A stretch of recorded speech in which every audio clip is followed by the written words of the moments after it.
Hello, and thank you for turning on. Thank you for showing an interest in this, Hamlet, the Undiscovered Country.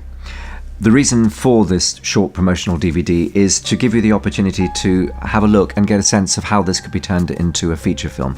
A number of people have said that it should be a feature film since we first staged this project as a play in 2012, and I finally got round to putting this promotional DVD together, a chance for us to possibly meet and talk about it. We've published the book, we've got it filmed, a stage version of it, which, with all stage versions onto film, not amazing, but certainly is representative. And a copy of the programme here.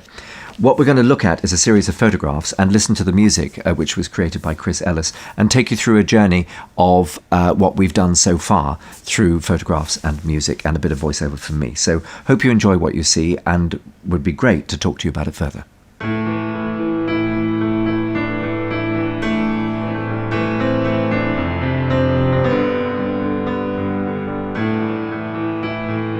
I don't think I'm as obsessed with Shakespeare as would first appear the case. It was in 1992 that I first came up with this idea about writing a sequel to Shakespeare's Hamlet.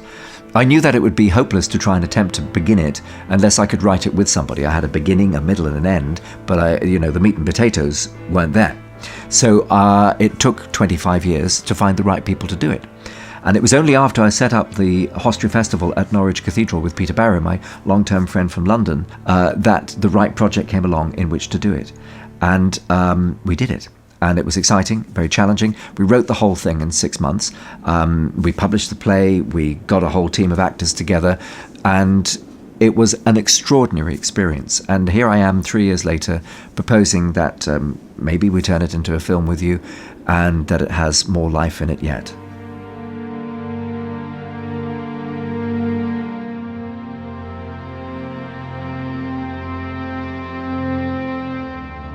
Now, we'll look at a series of photographs, and we start with David Banks. And David Banks is a professional actor and a very, very dear friend of mine. He's worked in the business for years.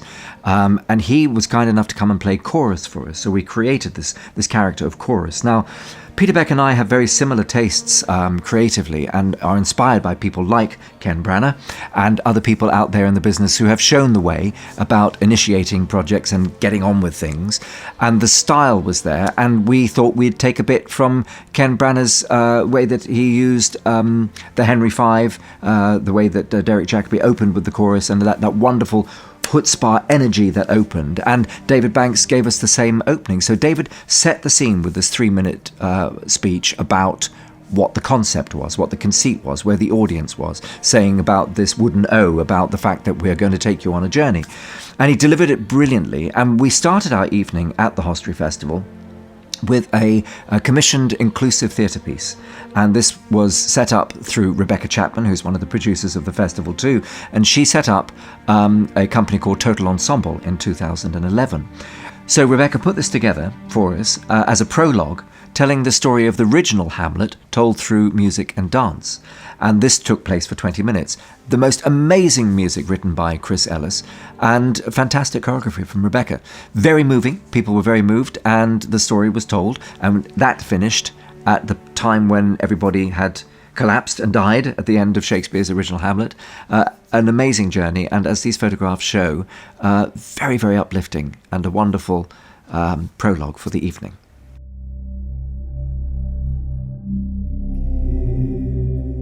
So here we start at the beginning of Hamlet, the Undiscovered Country.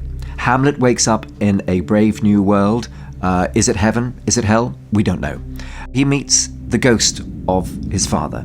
Now, in the original Hamlet, of course, the ghost is very wronged, very hard done by, very tortured. In this one, actually, he's anything but. Peter Barrow said, we need to put a twist on this that really makes something entirely different from the original. Otherwise, we're just repeating it from the original, and it becomes a sequel, but almost too repetitive. So in our story, Hamlet's dad actually isn't a particularly nice person and is very manipulative and encourages Hamlet to go after Claudius again to try and revenge him for Claudius having done Hamlet so badly in the first life. So it becomes a story about revenge, and Hamlet, despite his instincts, starts to go on a journey of revenge on behalf of his father, who is no longer a ghost, but is there in reality next to him. And he's kind of possessed to go and put right what had been wronged. Very soon, he meets Yorick. Now, in the original Hamlet, of course, Yorick is just a skull. In this one, Yorick comes to life for the first time, and we've created Yorick as the fool, as the confidant and the friend of Hamlet in this afterlife, and it's a wonderful part for Peter Barrow, the executive producer of the festival, to play. And he realised it really beautifully, and he comes to life, meets Hamlet in this afterlife, and he's his guide and his mentor and his friend in this new life. Gertrude and Claudius arrive on the new life in this horrible place, really, and are pretty concerned about the state of affairs. And they meet a young boy who has no name, but seems to be oddly older than his years.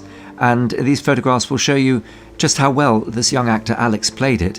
And the secret about this is that actually, this young boy is somebody from the previous story, but young, much younger than he was. And we find that out right at the end of the play, who he actually is. And lo and behold, just before the end of the play, it turns out that the young boy who's been hanging around in this afterlife is in fact Polonius.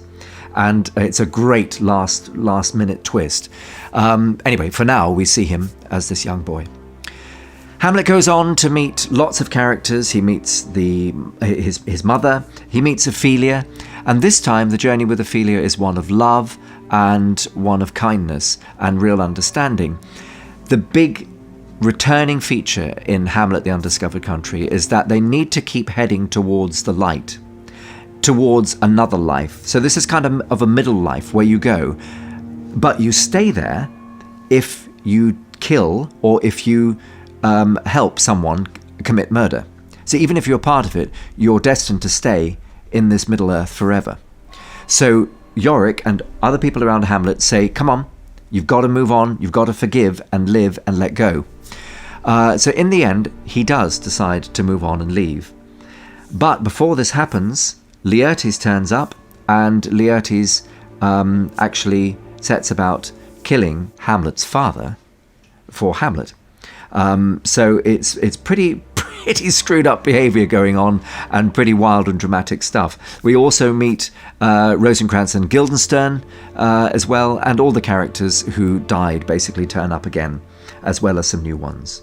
There's magic in it in Yorick's house, Mr. and Mrs. Yorick's house. There's gentleness and kindness and great creativity there for actors to be able to get involved with.